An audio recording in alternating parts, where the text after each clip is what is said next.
আসসালামু আলাইকুম। আমার লাইভ ছাড়া অন্য যে ভিডিওগুলি হয় ভিডিওগুলি ইউটিউব চ্যানেলে প্রথম প্রকাশ করি, তার কয়েকদিন পরে ফেসবুকে আপলোড দিই। কাজেই খুব নিত্য নতুন বিষয় সম্পর্কে জানতে হলে আমার ইউটিউব চ্যানেলটা সাবস্ক্রাইব করতে পারেন, আমার ইউটিউব চ্যানেলটা দেখতে পারেন। ইউটিউব চ্যানেলটা আমার এই যে ফেসবুক এখন প্রকাশিত হচ্ছে তার উপরে ইউটিউব চ্যানেলের লিঙ্কটা দেওয়া আছে। আমরা সাধারণত যে ইউটিউব চ্যানেলটাতে প্রথম দিই এবং এর পরবর্তী স্টেজে ফেসবুকে দিই, এবং অনেকে আমার সাথে ফোন দেন, যোগাযোগ করার চেষ্টা করেন। আসলে ফলোয়ার অনেক বেশি, সবার ফোন ধরার সম্ভবপর হয়ে ওঠে না। তা উপরে ঠিকানা দেওয়া আছে, মোবাইল নম্বর দেওয়া আছে, ওই মোবাইল নম্বরে যোগাযোগ করতে পারেন। আমরা অনেকেই কোমর ব্যথায় ভুগে থাকি। এই যেহেতু একটা কোমর ব্যথার রোগী আজকে আমাদের এখানে আসছেন, আমরা আকুপাঞ্চার করতেছি। কোমর ব্যথা PLID রোগীর আকুপাঞ্চার।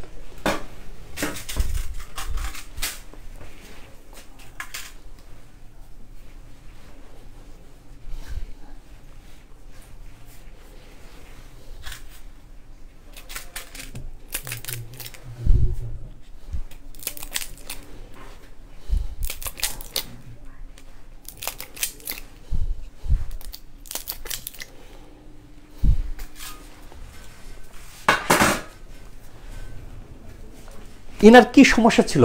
40 বছর বয়স্ক একটা পেশেন্ট, তিনি প্রায় 1 বছর যাবৎ ভুগতেছেন। দাঁড়িয়ে রান্না করতে পারেন না, হাঁটতে পারেন না। যদি এরকম বসেন, বসলে একটা এরকম সাপোর্ট নিয়ে উঠে দাঁড়াইতে হয়। এই হলো ওনার মোটা দাগে কমপ্লেন। আমরা এখানে কতটা আকুপাঞ্চার করলাম, ওনার রেসপন্স কতটুকু, ওনার মুখ থেকেই শুনবো।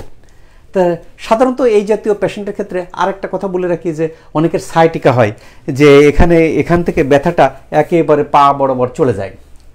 পা বরাবর চলে গেলি যে এই দিকে, আসলে ট্র্যাডিশনাল চাইনিজ মেডিসিন মনে করে যে এখানে কি হয়েছে, যে হাড্ডি ক্ষয় হয়ে ডিস্কটা বের হয়ে গেছে। ডিস্কটা বের হয়ে যায়, এখান থেকে যে সাইটিক নার্ভ চলে গেছে, সে নার্ভের উপর প্রেশার হচ্ছে, সেই জন্যই ব্যথাটা হচ্ছে।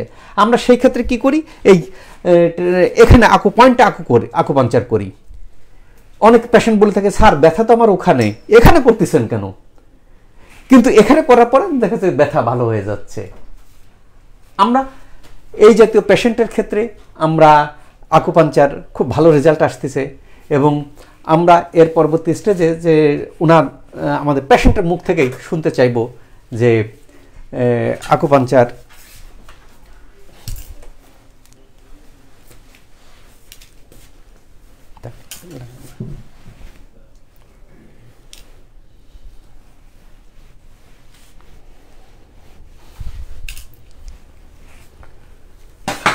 হ্যাঁ ওটা একটু বসেন। সাধারণত কি ঘটে, আকুপাঞ্চার যে ট্র্যাডিশনাল সায়েন্স মেডিসিন কি মনে করে, সে মনে করে যদি আমার কোমর ব্যথা হয়, এখানে কিছু আকু পয়েন্ট আছে, এখানে চ্যানেল আছে, এই চ্যানেল বরাবর চলে যায়, এই চ্যানেল বরাবর অনেকের ব্যথা হয়, সাইটিক বলে। এই পয়েন্টগুলোতে যদি আমরা নির্দিষ্ট পয়েন্টে আকুপাঞ্চার করি, তাহলে এই সাইটিক নার্ভও ভালো হয়ে যায়, এই কোমর ব্যথাও ভালো হয়ে যায়। আমরা সাধারণত এই ক্ষেত্রে যে আরও কাছ থেকে যদি আমরা দেখতে চাই যে অনেকের হাড় ক্ষয় হয়ে যায়, ক্ষয় হয়ে যাওয়ার পরে এই যে ডিস্কটা বের হয়ে গেছে, এটা হচ্ছে বর্ধিত অংশ। বর্ধিত অংশটুকু এটা নার্ভ, এটা একটা মডেল। এই নার্ভের উপর প্রেশার হয়, প্রেশার হওয়ার পর্যন্ত কিন্তু ব্যথা হয়। নার্ভ যেদিকে চলে গেছে সেই দিকেই ব্যথা হয়।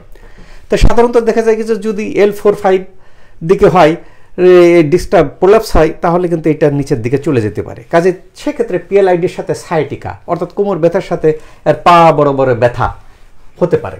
এই ক্ষেত্রে কিন্তু আকুপাঞ্চারের মাধ্যমে নির্দিষ্ট কিছু পয়েন্টে আকুপাঞ্চার করলেই ইনশাল্লাহ ভালো রেজাল্ট আসে। আমরা এখন পেশেন্টের মুখ থেকেই শুনতে চাইব যে আসসালামু আলাইকুম। আসসালামু আলাইকুম। ওয়ালাইকুম সালাম। আপনার কি সমস্যা ছিল? আমার 1 বছর যাবত ব্যথা, উঠা দাঁড়াইতে পারতাম না, 2 মিনিট হাঁটতেও পারতাম না, বসলে আর উঠতে পারতাম না, বসলেও ব্যথা করতো, শুইতেও পারতাম না, ব্যথা করতো।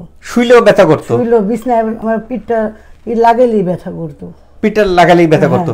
রান্না বাড়া এগুলো আমি কিচ্ছু করতে পারতাম না, উঠে দাঁড়াইতে পারতেন না।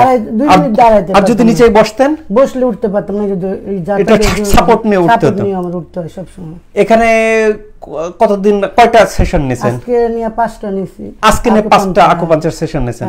নেওয়ার পরে গত দিনকে ছিল 4টা নেওয়ার পরে আপনার কি অবস্থা হয়েছিল? 4টা নেওয়ার পরে এখন আমি একটু মানে আগে যে দাঁড়াইলে ব্যথাটা করতো ওটা কমছে, আমি হাঁটলো ওই আগের মতন ওই রকম ব্যথাটা করে না। এখন হাঁটতে পারেন, হাঁটতে পারি, রান্না করতে পারি, এখন বসলে উঠতে পারেন। ডাক্তার বলছে আমার ঘরে ঝাড়ু দিতেও না, তাও এখন আমি ঝাড়ুও দিই। অপারেশনের কথা বলছিল ডাক্তারে। ও, আগে রুম ঝাড়ু দিতে পারতেন না, এখন ঝাড়ু দিতে পারতেন? হ্যাঁ, এখন আমি হাঁটতে পারি, নিজে কাজ করতে পারি। তাহলে উঠে একটু নিচে নামতে পারবেন? নামে ও ইয়ে নাই, আচ্ছা নামে একটু হাঁটেন তো। হ্যাঁ, ওখান থেকে একটু আসেন তো। আচ্ছা, আবার যান, আবার এখানে একটু বসতে পারবেন? হ্যাঁ, বসতে পারবেন। একটু বসেন তো। হ্যাঁ, ওঠেন তো। ও, আগে এভাবে পারতেন না? আগে ভর দিয়ে আমার নিতে হইতো, ভর দিয়ে নিতে হতো। আর ওই যে কিছু ধরে উঠতে হইতো, কিছু ধরে উঠতে হতো। আর ওই যে রুম ঝাড়ু না, কিচ্ছু করতে পারতাম না। আজকে যাবত আপনার এখান থেকে আমি নিজের কাজ নিজেই করি। এখন নিজের কাজ নিজে করেন, আগে এটা হইতো না। আর এই যে নিডিলে অনেকে ভয় পায় যে আপনাকে যে বেশ কিছু নিডিল দিলাম, নিডিলে ব্যথা কতটুকু? মশা একটা বাসায় মশা যেরকম কামড় দেয় ওরকমই। আলহামদুলিল্লাহ, আমরা শুনলাম যে আসলে এই যে 5টা সেশনে 4টা সেশন দেওয়ার পরেই ওনার রেজাল্ট আসছে। 5টা সেশন আজকে চলতেছে, উনি এখনই রান্না করতে পারতেছেন, ঘর ঝাড়ু দিতে পারতেছেন, যেটা আগে পারতেন না। উঠে দাঁড়াতে পারতেছেন, উঠে হাঁটা চলাফেরা করতে পারতেছেন। কাজেই এই জিনিসগুলো যে ঘটছে, এটা যে ওনার 4টা সেশনেই রেজাল্টটা আসছে, অনেকের ক্ষেত্রে কিন্তু 4টা সেশন নাও আসতে পারে। এখন অনেকের ক্ষেত্রে একটা সেশনে চলে আসে। ওনার বডির ইমিউন সিস্টেমটা ভালো, আকুপাঞ্চার মাধ্যমে বডির ইমিউন সিস্টেমকে কাজে লাগিয়ে, হরমোনকে কাজে লাগিয়ে, নিউরোট্রান্সমিটারকে কাজে লাগিয়ে কাজ করা হয়। বাইরে থেকে কোনো ওষুধ বা ইনজেকশন দেওয়া হয় না। কাজেই এই জাতীয় অনেকের বডির ইমিউন সিস্টেমটা সেরকম ইয়ে না, অনেক একটু সময় লাগতে পারে। কাজে এনার যে 4টা-5টা সেশনে এরকম রেজাল্ট আসছে, অনেকের ক্ষেত্রে কিন্তু আরও বেশি সেশন লাগতে পারে।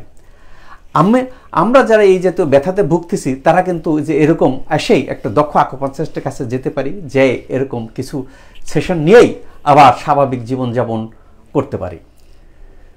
এইভাবে যেন আমি মানবের সেবা করতে পারি, সবার কাছে দোয়া প্রার্থী। সবাই ভালো থাকেন, সুস্থ থাকেন, এই কামনায়। আসসালামু আলাইকুম।